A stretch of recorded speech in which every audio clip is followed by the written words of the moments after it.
भूत प्रेत की कहानियाँ, ये वो चीज़ है जिस पे हम विश्वास भी करना चाहते हैं और नहीं भी, क्योंकि अगर हम विश्वास करेंगे तो काफ़ी लोग डर भी जाते हैं, और अगर विश्वास नहीं भी करते तो कुछ घटनाएं हो जाती है जो हमें मजबूर कर देती है कि ये चीज़ें होती है। धरती पे अगर भगवान है तो ये चीज़ें भी हैं। ये कोई अंधविश्वास फैलाने के लिए नहीं है, पर हाँ, जिसके साथ घटाव होता है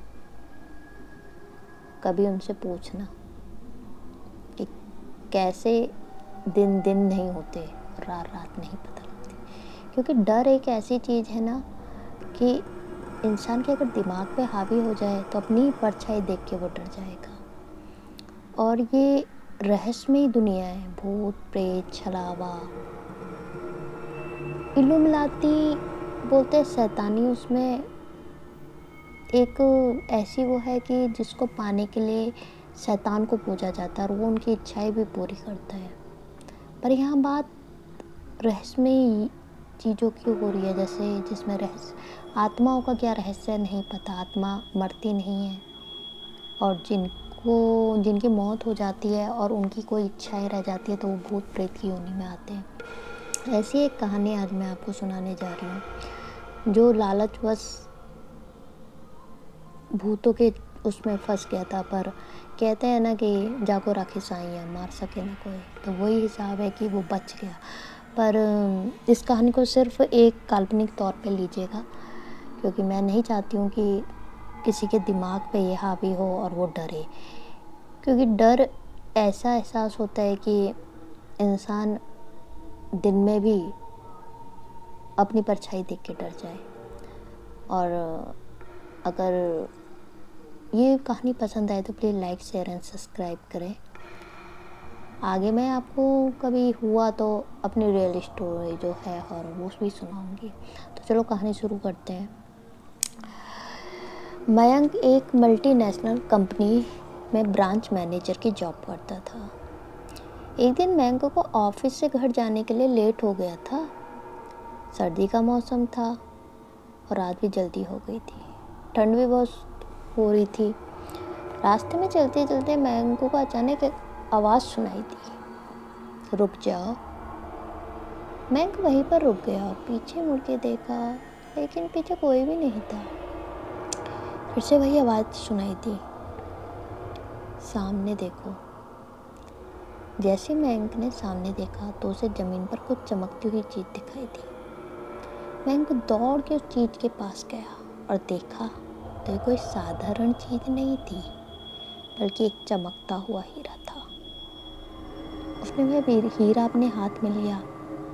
उसकी चमक देखकर मयंक की खुशी का ठिकाना ना रहा। लेकिन मयंक को कहाँ पता था यह कोई साधारण है या नहीं, बल्कि एक मायावी हीरा है। अचानक उस हीरे में से आवाज़ आई, अगर तुम्हें और हीरे चाहिए तो इस ज़मीन को खोदो। इस ज़मीन के नीचे बहुत सारे हीरे हैं। मयंक खुश हो गया और लालचवश उसने हीरे को अपनी जेब में डाला और ज़मीन खोदना शुरू कर दिया। करीब 2 फीट खोदने के बाद अचानक ही मयंक डर के मारे चिल्लाने लगा। इसका कारण क्या था? सोचो। कारण ये था कि वो लालचवश अपनी ही मौत को दावत दे चुका था। उसका संतुलन खो गया और वो ज़मीन पर गिर पड़ा, क्योंकि उस गड्ढे में से हीरे मोती नहीं बल्कि किसी इंसान का कटा हुआ सर मिला। अचानक वह सर हवा में उड़ने लगा और बोला, डरो मत, मैं तुम्हें कोई हानि नहीं पहुंचाऊंगा।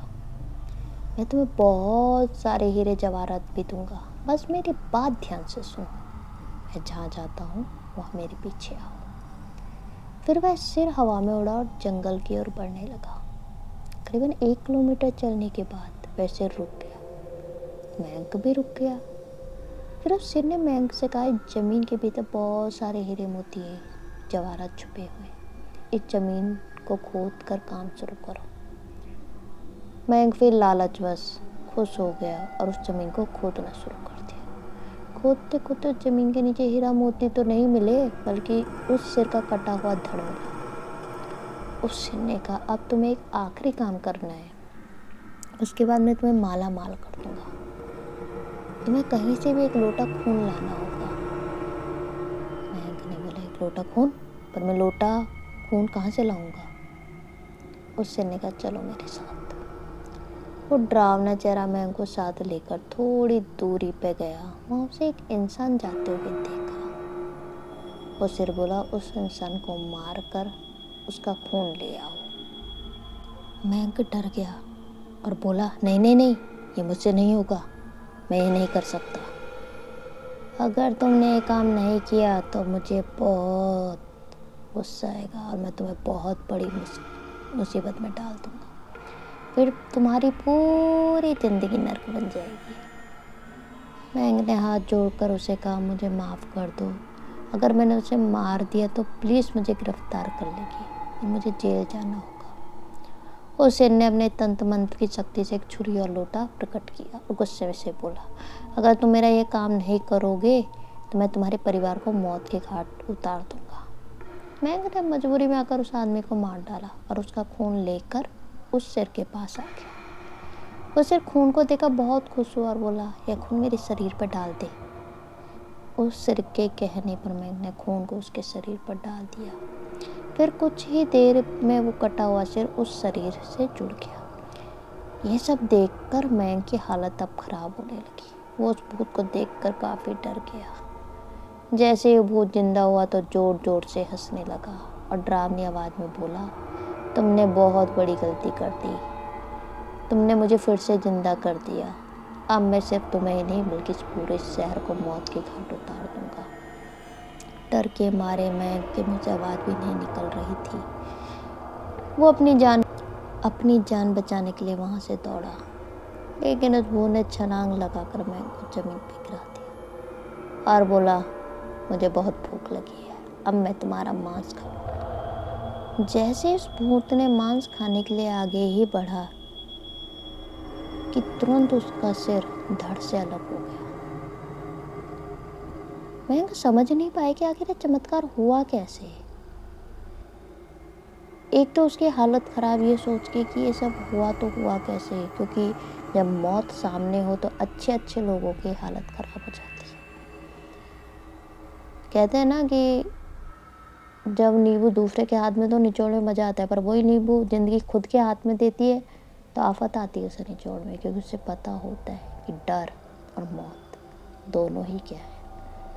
जब मयंक ने पीछे मुड़कर देखा तो एक अघोरी बाबा खड़े थे।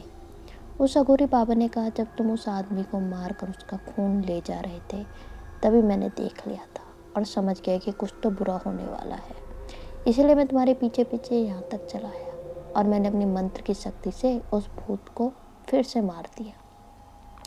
अब तुम निश्चिंत होकर अपने घर जाओ, अब तुम पर कोई खतरा नहीं है। आज भी मयंक उस बात को याद करता है तो उसकी रूह तक कांपने लगती है। भूत प्रेत होते हैं, मानो तो सब है। अगर आपको ये कहानी पसंद आती है तो please like, share and subscribe करें। अपने चैनल को प्यार एंड सपोर्ट करें। मेरे न्यू सब्सक्राइबर से एक हम्बल रिक्वेस्ट है कि प्लीज़ चैनल को सब्सक्राइब करें। आपको और हॉरर स्टोरी नई नई मिलेंगी, सच्ची घटनाओं पर भी मिलेंगी और मेरी रियल स्टोरी भी मैं जल्दी ही डालूँगी हॉरर। और प्लीज़ पूरा सुने इस स्टोरी को, अपने चैनल को प्यार एंड सपोर्ट दें। Thank you so much.